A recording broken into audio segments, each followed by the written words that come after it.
Hey, hey, hey, bienvenidos una vez más a Perípatos. Les habla su anfitrión y creador Sebastián Cova desde Caracas, Venezuela, politólogo y crítico de cine. 2 semanas desaparecidos, les hago una breve explicación de en dónde estuve. En realidad el último capítulo estuvo dedicado a una explicación in extenso pero genérica al mismo tiempo sobre en qué consisten y por qué existen las elecciones de mitad de periodo en los Estados Unidos, que iban a tener lugar el día siguiente de publicación de ese último episodio. Los resultados para esa elección, que era sobre a lo que va a estar dedicado este capítulo, era muy por encima, por cierto.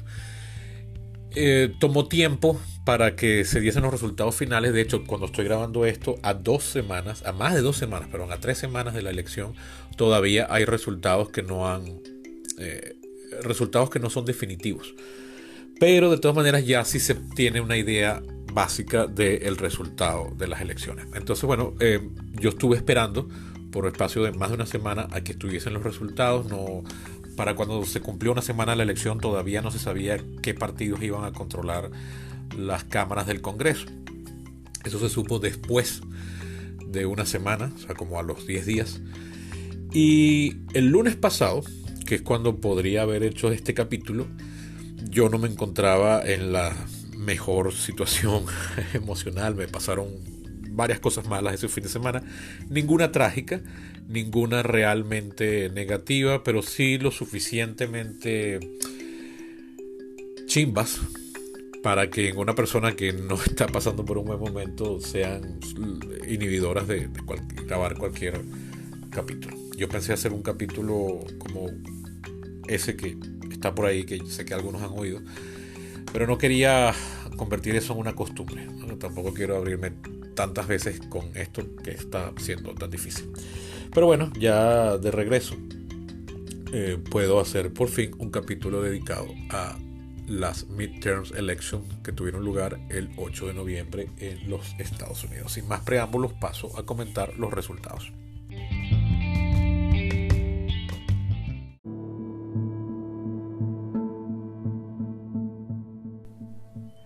Bien, antes de empezar, sin embargo, yo me siento intelectualmente obligado a hacer una fe de rata sobre el capítulo anterior, donde fui muy impreciso en algunos datos menores y cometí uno que otro error en otros datos.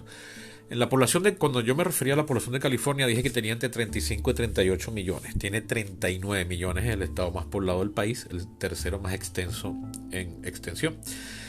Pero me equivoqué bastante, por mucho, en Wyoming, al que le atribuí cerca de 800,000 habitantes, cuando en realidad tiene poco más de 570,000, 578,000, algo así, registrados oficialmente. La representación de California, cuando hablaba de la cantidad de representantes que tienen los estados en el minuto 20 de dicho capítulo, fue impreciso. Dije que California tenía 55 por ahí. En realidad tiene actualmente 53 representantes, pero en el próximo congreso, el que entra en vigencia en enero del año que viene, su representación baja a 52.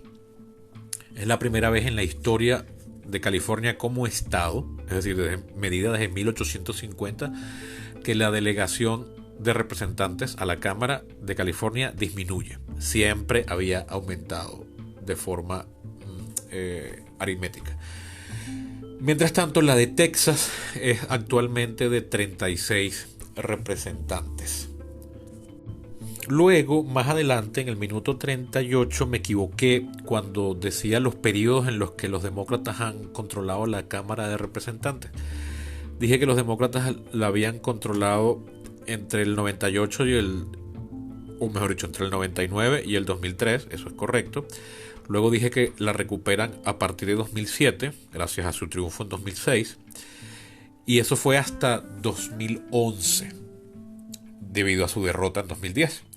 Y luego aquí fue donde me equivoqué, dije que la recuperaban en 2016. No, la recuperaron en 2019 gracias a su triunfo en 2018. Es decir, los demócratas han controlado la Cámara de Representantes en lo que va de siglo solo entre 2007 y 2011, 3 años, y entre 2019 y enero del próximo año, o sea, hasta la actualidad. es decir, otros 3 años más. Solo la han controlado 6 años de los 22 años que lleva este siglo. Y finalmente, la última corrección pertinente, en el minuto 46 cometí un error y dije que en marzo de 2016 Obama había nominado a Neil Gorsuch para ser el sustituto de Antonin Scalia en la Corte Suprema de Justicia. No, el sustituto, el candidato de Obama fue Alex Garland. Yo me confundí y dije Neil Gorsuch porque, como comenté en ese capítulo, la mayoría republicana en el Senado le bloqueó la nominación a Obama, no hizo interpelaciones del candidato, cosa inédita en la historia del país, y no fue sino hasta que Trump ganó la presidencia y asumió que entonces nombró un nuevo candidato para sustituir a Antonin Scalia, que fue Neil Gorsuch. De esa fue mi confusión. O sea, yo dije que el candidato a Obama era Neil Gorsuch, cuando en realidad fue Merrick Garland. Merrick, no Alex, Merrick Garland. Y como esa nominación no prosperó, entonces Trump la sustituyó por Neil Gorsuch. En la actualidad, Merrick Garland es el secretario de Justicia de los Estados Unidos, nombrado por Biden. Es decir, el Attorney General, que es la persona que preside el Departamento de Justicia, el DOJ, Department of Justice. Lo dirige el Attorney General, que en castellano sería el fiscal general. En los Estados Unidos, la figura de fiscal general y ministro de Justicia, o lo que aquí sería ministro del Interior, están fusionados en un solo cargo, que es el Attorney General, que preside el Department of Justice. Y bueno, eso es todo por ahí, por las correcciones que quería hacer.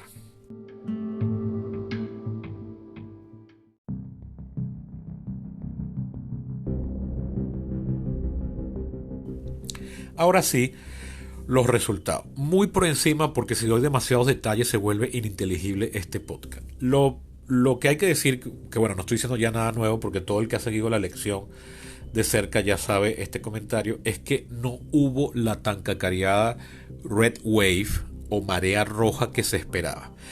Tradicionalmente, desde los años 50, el partido que controla la Casa Blanca pierde el control del Congreso en las primeras midterms del nuevo gobierno. Fue lo que le sucedió a Trump en 2018 y casi le sucede a Biden, pero al final no solo no se concretó, sino que no podríamos hablar incluso de una victoria republicana. De hecho, podríamos hablar de una franca victoria demócrata de no haber sido por el solo hecho de que los republicanos efectivamente lograron conquistar el control de la Cámara de Representantes, pero por un margen muy estrecho que todavía no está definido del todo, pero que ya sí es definitivo que la ganaron. Es decir, había que conquistar al menos 218 curules y eso ya lo lograron. ¿Cuál va a ser la cantidad definitiva de republicanos en el Congreso? Todavía, según lo que estuve investigando para la preparación de este capítulo, no está del todo clara, pero se cree que va a ser alrededor de 223, 225. Es un margen mayor que el que tenían los demócratas hasta ahorita, pero definitivamente no se puede hablar de una gran conquista. O sea, no fue como lo que le pasó a Bill Clinton en el año 94, cuando los republicanos conquistaron por primera vez desde los años 50 el control de la Cámara de Representantes, que usualmente había sido a todo lo largo del siglo XX o por buena parte del siglo XX había sido un bastión demócrata. Reagan, Bush padre, Nixon, Eisenhower incluso, habían tenido que gobernar con mayorías demócratas en la Cámara de Representantes. Esto no... esta tendencia se repitió en la actualidad, pero no fue tan avasalladora como por ejemplo la que ya mencioné, la del año 94. Sin embargo, los demócratas siguen controlando el Senado y podríamos incluso esperar que aumenten su mayoría. En la actualidad, el Senado está dividido simétricamente en 50 republicanos y 50 demócratas, pero obtienen una mayoría los demócratas porque en caso de empate, que se está dando ahí cuando son 50-50, a la hora de votar, si los senadores votan siguiendo la línea de su partido, que hoy en día es más común de lo que era antes. Antes se cruzaban más los votos. El vicepresidente, que en este caso es Kamala Harris, automáticamente adquiere el derecho a desempatar. Es decir, el vicepresidente de los Estados Unidos, en este caso la vicepresidenta de los Estados Unidos, es formalmente la presidente del Senado, pero no tiene derecho a voto a menos que haya un empate. Y entonces ahí adquiere derecho a voto para desempatar, asumiendo siempre que va a votar a favor del partido al cual pertenece. Es así que los demócratas habían tenido una mayoría tenue de un voto nada más, o sea, 50 más 1. Es posible, porque no se ha definido todavía, van a segunda vuelta que tendrá lugar ahora en diciembre, si mal no recuerdo el 6 de diciembre, que en Georgia se repita el resultado de 2020 y Rafael Warnock mantenga su curul en el Senado. Eso todavía está por verse. A mí me sorprendió la cantidad de votos que sacó su rival Herschel Walker, un candidato de verdad nefasto, pero terrible en todos los sentidos. No estoy juzgando solamente su propuesta electoral, que evidentemente es muy contraria a mi marco de ideas referente, sino como candidato fue efectivamente muy malo. Pero aún así dio la pelea, y aunque Rafael Warnock, aunque no ganó, tampoco permitió el triunfo de Rafael Warnock. Rafael Warnock no obtuvo la mayoría de los votos. Es decir, ya va, estoy enredando esto sin necesidad. Rafael Warnock sí sacó la mayor cantidad de votos, pero no es la mitad más 1 de los votos válidos. En Georgia hay una ley que exige que el ganador del curul para el Senado tiene que tener la mayoría clara, es decir, al menos la mitad más 1 de los votos válidos. Rafael Warnock no consiguió esto, llegó a 49 y pico %. Está de primero en los resultados electorales, pero no obtuvo la mayoría. Por tanto, de acuerdo a la ley de Georgia, hay que ir a una segunda vuelta. Es posible que en dicha segunda vuelta gane, pero todavía no se pueden contar esos pollos que no han nacido todavía.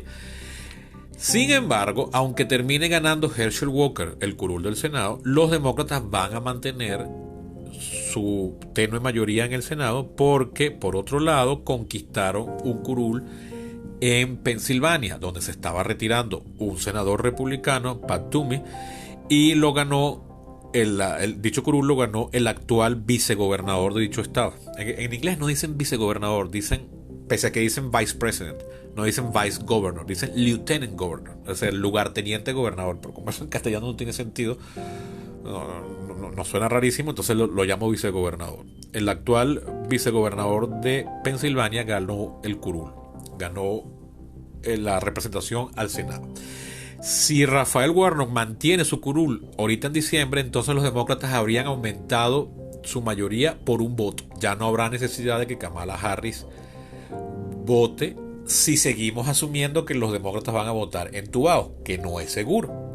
Si algún demócrata decide votar en contra de una moción que esté promoviendo el partido, cosa que es probable porque Kyrsten Sinema y el senador Manchin, Kyrsten Sinema es senadora por Arizona y Manchin por West Virginia, por Virginia Occidental, son muy conservadores, le hacen muchos ojitos y coquetean muchísimo con los republicanos, entonces puede que no estén a favor de una propuesta. Si alguno de estos se echa para atrás y queda la votación otra vez 50-50, entonces ahí llegaría Kamala Harris a desempatar.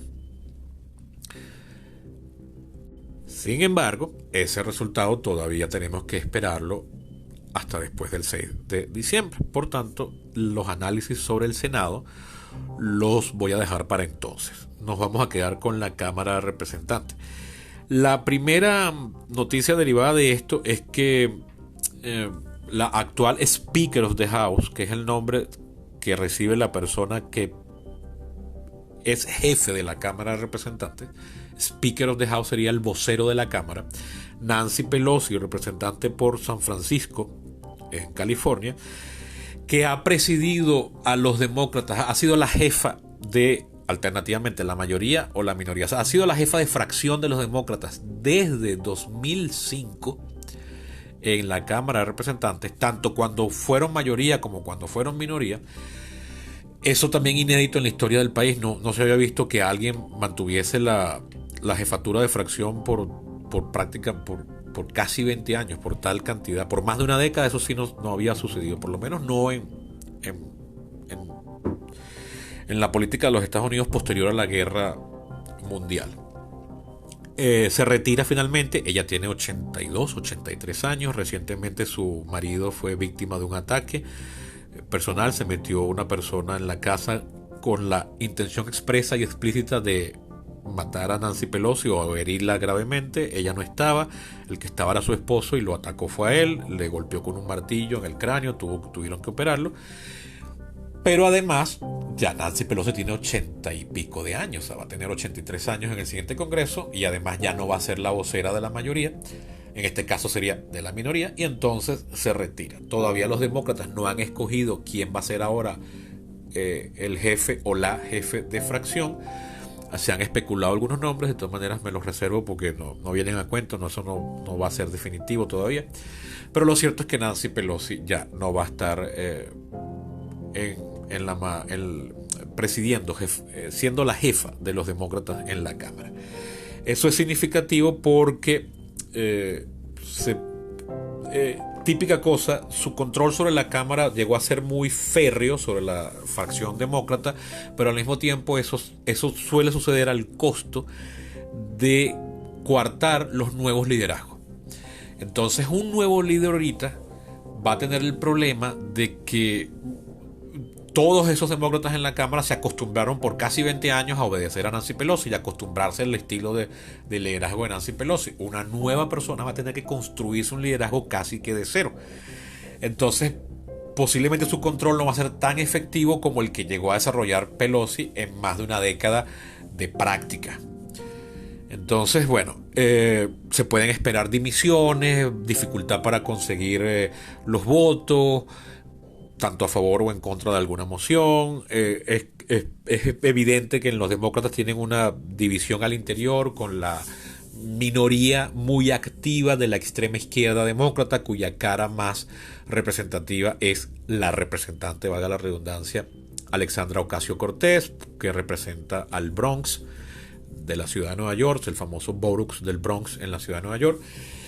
Ella es la cara más visible de la fracción de, entre comillas, ultraizquierda del Partido Demócrata. Nancy Pelosi tuvo que hacer algunos ejercicios de malabarismo político muy tenaces y ser a veces muy explícita para controlar a esta facción. Un nuevo liderazgo podría tener mayor dificultad en tratar de lograr esto y entonces los demócratas quedan divididos en algunas mociones. Pero también tenemos que esperar ya a enero del próximo año para ver quiénes entonces van a escoger los demócratas para que los lidere en la Cámara. Solo sabemos que ya no será Nancy Pelosi. Pero volviendo al asunto de la fulana marea roja, se esperaba que, siguiendo la tradición o lo que ha sido tendencia a lo largo de décadas, desde los años 50 para acá, los republicanos hicieran una demostración de fuerza muy grande, controlaran las dos cámaras del Congreso por amplias mayorías, con lo cual le harían una muy férrea oposición a Joe Biden. Y eso no solo no ocurrió porque los demócratas mantienen el control del Senado, sino que a nivel de, por ejemplo, gobernaciones, los demócratas lograron voltear dos gobernaciones, lograron voltear tres gobernaciones: la de Massachusetts, la de Maryland y la de Arizona. Pero los republicanos también voltearon una, o sea, que era demócrata, la pasaron a republicana, que es la de Nevada. Entonces el cambio neto es de solo dos, pero a favor de los demócratas. Los demócratas aumentaron su mayoría a nivel de gobernaciones, lograron la trifecta, que es cuando se controlan las dos cámaras, la legislatura y la gobernación, o sea, el ejecutivo. Las dos cámaras del poder legislativo y el poder ejecutivo en varios estados, por ejemplo Michigan, algo que no pasaba desde 1983. Lograron voltear la Cámara de Representantes del estado de Pensilvania. Lograron avances a nivel de referéndum. Bueno, ya voy a hablar de eso, por ejemplo, sigue hablando de los congresos, de las legislaturas. El único avance republicano significativo a nivel de estado es la reelección de Ron DeSantis en Florida, que ganó con una avasalladora mayoría, volteando condados que eran tradicionalmente demócratas, como por ejemplo el condado de Miami-Dade, que era un bastión demócrata. Ese condado lo volteó y lo convirtió en republicano, con lo cual, bueno, el estado pierde su condición de estado pendular, de swing state, y pasa a ser ahora ya cada vez más un estado más sólidamente republicano, como lo es Texas desde los años 90, con algunos enclaves demócratas, como por ejemplo todavía se mantiene demócrata el condado Orange, cuya capital es la ciudad de Orlando, donde quedan los parques de Disney, Universal, todo eso. Pero el condado más poblado de todos, que es Miami-Dade, ya lo voltearon, por lo menos a nivel de elección de gobernador. Ojo, eso no quiere decir que alcaldes o jefes de condados sean ahora republicanos, no. Pero ya bajar a ese nivel de detalle no lo quiero meter en esta discusión porque enredaría el análisis. Y lo que les había dicho ahorita hace unos minutos, a nivel de referendas, hubo notables triunfos. Aquí ya a nivel de referéndum no se puede hablar decididamente de demócratas y republicanos, porque los demócratas, perdón, los referendas no van por líneas partidistas. O sea, no es que si tú eres demócrata vota por esto, si tú eres republicano vota por esto. Uno puede hacer campaña, yo demócrata te digo que votes así, pero al final lo que se está votando es por una moción a nivel popular, refrendaria. Pero por supuesto, uno puede atribuir y asociar una causa que está siendo votada a un partido político. Haciendo entonces ese análisis, podríamos hablar de triunfos liberales en varios estados, incluso en estados muy conservadores como Kentucky o como Kansas, donde mociones que fueron sometidas a referendo para prohibir el aborto o restringirlo no fueron aprobadas. O por el contrario, fueron aprobadas mociones que buscaban defender el derecho a tener un aborto. Además, también hubo triunfos a nivel de proponer elevación del salario mínimo, que es una causa que los demócratas han hecho suya. Por eso estoy diciendo que esto puede ser considerado un triunfo demócrata. O también en algunos estados, como si mal no recuerdo creo que fue Nevada, se aprobó por vía refrendaria incluir en la constitución del estado el derecho a la negociación colectiva, a la contratación colectiva, negociación y contratación colectiva. Una causa que también los demócratas han hecho suya desde, bueno, prácticamente el New Deal en los años 30, cuando la era Roosevelt. Entonces podríamos hablar de no ser, en definitiva, por la pérdida de la mayoría en la Cámara de Representantes, mayoría que era muy tenue. Les había comentado en el último capítulo que los demócratas solo tenían 220 representantes, cuando la mayoría es 218. De no ser porque perdieron el control de la Cámara, podríamos incluso hablar de una victoria demócrata, dado a que mantienen el control del Senado, posiblemente lo expandan, dado a que mantuvieron muchas gobernaciones y voltearon 3 con un cambio neto de 2, porque perdieron una. O sea, los republicanos ganaron una gobernación y los demócratas ganaron 3. 3 menos 1, 2. Entonces el cambio neto hacia gobernaciones demócratas es de más 2. Hubo triunfos a nivel de cámaras legislativas en varios estados a favor de los demócratas, y hubo triunfos refrendarios de varias causas que los demócratas han defendido como suyas o que hicieron campañas a favor de esas propuestas liberales. En total, no hubo ninguna marea roja. Pero además, muchos de los candidatos que perdieron habían sido candidatos. Tuve que poner pausa porque alguien estaba martillando y se metía en la grabación, disculpe. En conclusión, los demócratas tuvieron una buena noche, pero les estaba comentando antes de la interrupción que muchos de los candidatos que perdieron habían sido candidatos apoyados abiertamente por Donald Trump. Con lo cual, muchas de estas elecciones se habían asumido como un referéndum sobre la popularidad de Trump. Al perder muchos de estos candidatos, pues la popularidad de Trump está altamente mancillada, y ya muchos analistas han comenzado a hablar de la nueva estrella en ascenso dentro del partido republicano, que es de quien ya hablé, el gobernador de Florida, Ron DeSantis, que lleva más o menos unos 2 años pintándose como un Trump sin el trumpismo, o sin las cosas más estrambóticas y terribles o impredecibles de Donald Trump. que es una línea muy fina, porque muchas de las cosas que hacen atractivo a Trump precisamente es su impredictibilidad. Entonces pintarse como un Trump sin lo impredecible es como la leche deslactosada, el café descafeinado o la cerveza sin alcohol, no sé. Para mí eso es raro. Sin embargo, para muchos votantes de Ron DeSantis, él lo ha logrado. Y su elección tan vasta, rompiendo una tendencia histórica, podría ser el inicio de una futura candidatura presidencial y de la nueva figura en ascenso del Partido Republicano. Sin embargo, picando adelante, una semana después de las elecciones, como ya todos saben, Donald Trump lanzó oficialmente su candidatura a la presidencia. Formalmente estás lanzando tu candidatura a la candidatura. Es decir, él va a competir por la nominación del Partido Republicano. Y ya después, si la gana, entonces es oficialmente el candidato del Partido Republicano a la presidencia. Es decir, él lanzó su candidatura a las primarias republicanas. Sin embargo, el lanzamiento de su campaña fue posiblemente uno de los discursos más grises y olvidables de Trump en su carrera política, que empezó en 2015 cuando lanzó su candidatura a la primaria republicana en aquella oportunidad y causó sensación, revuelo. Tan es así que Trump no ha estado en los titulares desde que lanzó su candidatura hace más de una semana.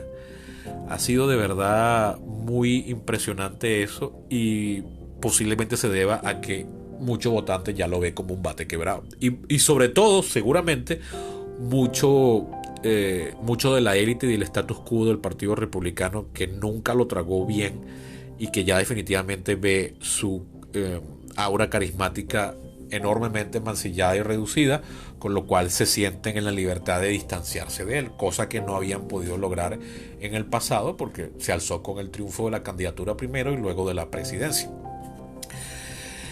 Pues bien, a manera conclusiva, no hubo tal María Roja, ya lo he dicho varias veces. Podríamos hablar incluso de un triunfo demócrata que no es del todo, porque no lograron mantener su mayoría en la Cámara de Representantes. De hecho, la perdieron. Hay nuevos liderazgos en ascenso ahora en el Partido Demócrata, al que hay que ponerle la mirada a ver si esto se traduce en un cambio de la línea ideológica dentro del partido, o más bien si se traduce en una revolución al interior con varias facciones que se peleen. Hay una nueva estrella en ascenso dentro del Partido Republicano. La estrella de Trump se está comenzando a opacar, pese a que lanzó su candidatura.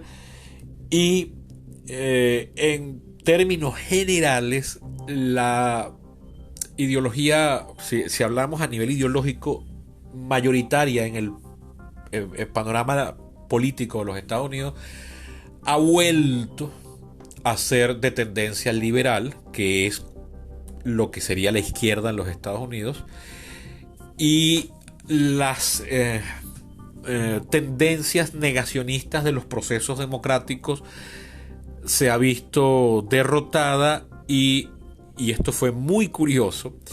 Grandes trumpistas como grandes figuras públicas, que no líderes del partido, conservadoras, que fueron grandes promotores de Donald Trump y grandes adalides del trumpismo, como Roger Stone, un famoso operador político de los años de Richard Nixon, y Alex Jones, una figura completamente excéntrica, mediática, que tiene un podcast y un medio alternativo de ultraderecha, que habían sido negacionistas de los resultados electorales de 2020.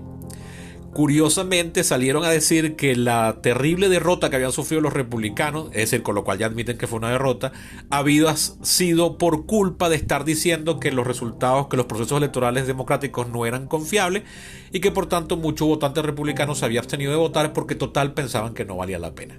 Es decir, públicamente se están arrepintiendo de haber asumido una postura anti-electoral y anti-institucional, y están viendo que les pasó factura. Eso es muy, pero que muy significativo e indicativo de que las aguas están, o podríamos esperar que estén volviendo a su cauce institucional, cosa que es muy notoria en los Estados Unidos, muy típico del sistema político, de la historia política del país. Cada vez que aparecía una tendencia extrema que parecía ser antisistema, eventualmente perdía aire y la sensatez política terminaba prevaleciendo a la larga. Que no quiere decir que sean a veces las mejores decisiones, pero significativamente sí es una actitud política que le ha evitado al país extremismos inestabilizadores. Eso incluso considerando que es un país que se fue a la guerra civil, en donde perdieron la vida más personas que lo que la perdieron en la participación americana en las dos guerras mundiales sumadas. Es muy notable que incluso cuando el país estaba peleando una guerra civil, la institucionalidad se mantuvo en pie, se siguieron haciendo elecciones, se siguió existiendo la división de poderes, el Congreso seguía haciéndole check and balance al presidente, etc. Entonces, bueno, esa cultura política americana que tiende siempre a la medianía y evita los extremos, rozó un área peligrosa con el trumpismo y el negacionismo institucional, pero pareciera, de todas maneras todavía es muy temprano, pareciera estar volviendo a su cauce, según lo que podemos ver de estas elecciones recientes. Amanecerá y veremos si se mantiene dicha tendencia, que yo espero que así sea por el bien no solo del país, del planeta entero, porque lo que menos necesitamos en el mundo tan caótico y tan lleno de tiranías es unos Estados Unidos convulsionados o totalmente revolucionados, con su institucionalidad quebrada. Así que por el bien del planeta entero yo espero que lo que estoy pronosticando aquí se cumpla. O sea, reconozco el elemento de wishful thinking, pero cuando uno ve la tendencia política de los Estados Unidos es plausible lo que yo estoy planteando aquí. Y eso ha sido todo por hoy.